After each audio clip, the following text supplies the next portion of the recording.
let me check in for, it's been a long while. Let me check in with Travels in West Africa by Mary Henrietta Kingsley.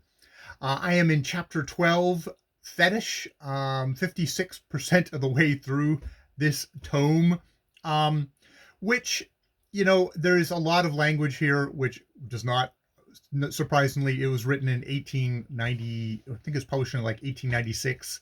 So, it's got language from well over almost 120 years ago. So the language is shitty at times, and some of the apprehensions of the native peoples in West Africa are pretty horrible. But there is also a lot of, especially in this chapter, a lot of self-awareness of the fact that I'm coming into this culture with my own apprehensions, and you try your best to try and see things clearly, but you are only seeing them through a European mindset. But there is definitely a feeling of kind of respect in a lot of this stuff. And she's talking about Dr. Nassau here, who is somebody who apparently gave her a lot of information on this whole idea of fetish. Sort of, she equates it to like saint worship in European culture, which, I don't know if that's true or not, but it's just like, okay, look, this is something that is fully alive for these people, is a way for them to apprehend the world, much like saints were a way, and probably still were at that point, a way that people apprehended European world. It's not the scientific way. And this doctor that she's talking to, Dr. Nassau, is probably key a scientist who is studying these people.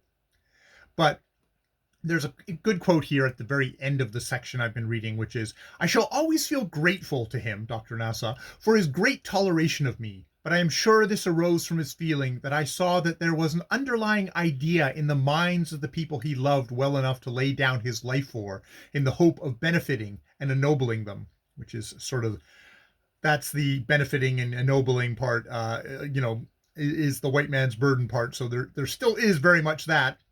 "And that I did not, as many do, set them down as idiotic brutes, glorying in an aimless cruelty that would be a disgrace to a devil."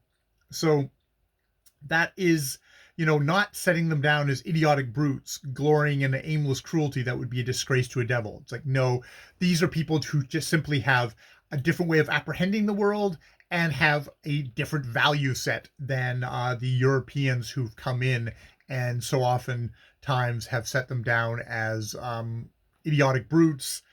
I would say that his hope of benefiting and ennobling them does have, I don't know if that's revealing their nobility, which, you get into noble savage stuff. It's a very tangled web here. So that even in the thing of saying, like, these are not idiotic brutes glorying in aimless cruelty, while saying that, there is this whole thing of benefiting the native peoples and ennobling them, which is